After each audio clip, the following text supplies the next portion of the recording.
Good morning. This is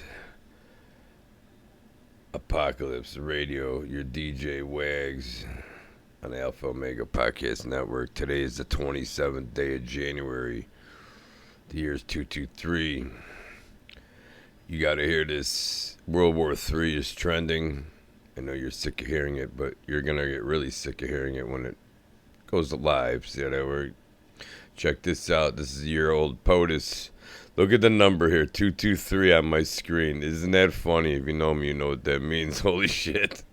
Here's POTUS, the DARPA bot.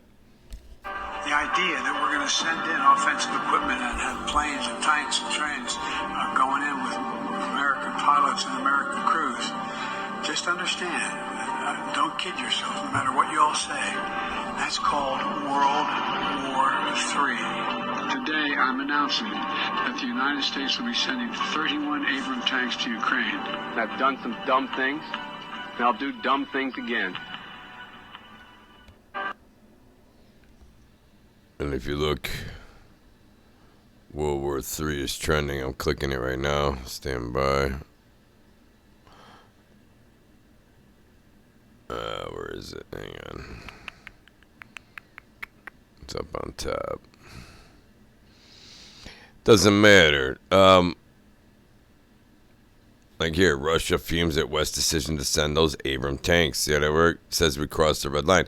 The point is, he's saying World War III in his own notes. Like, I don't know what else to tell you. Like, this is trending all over. Like, let's see what Vlad says. А кто Берлин-то взял штурмом? Американцы, что ли?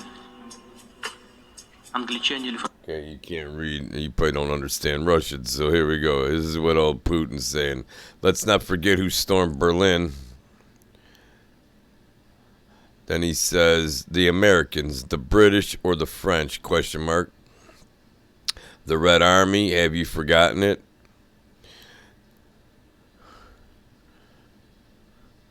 He's threatening Germany is what he's doing here, folks. Because Germany's sending the most tanks right now. And last time Russians saw tanks, no matter whose side you're on, last time they saw tanks from Germany was World War II. And was it 27 million Russian men died because of it. And now the Russians are getting threatened by U.S., NATO, Germany, Poland, Finland. All these countries are sending tanks and F-16s. Or not F-16, the MiGs are coming next. But you could all pretend nothing's going on. Pretend it's 1999. Pretend you're not running out of meat, by the way. And by the way, there's a Russian ship just off the coast of the United States in the Atlantic Ocean that has nuclear-capable hypersonic missiles on it. They ain't playing. Or they are. You are, because nobody will even buy peanut butter right now. You're going to wish you did. Godspeed, everybody.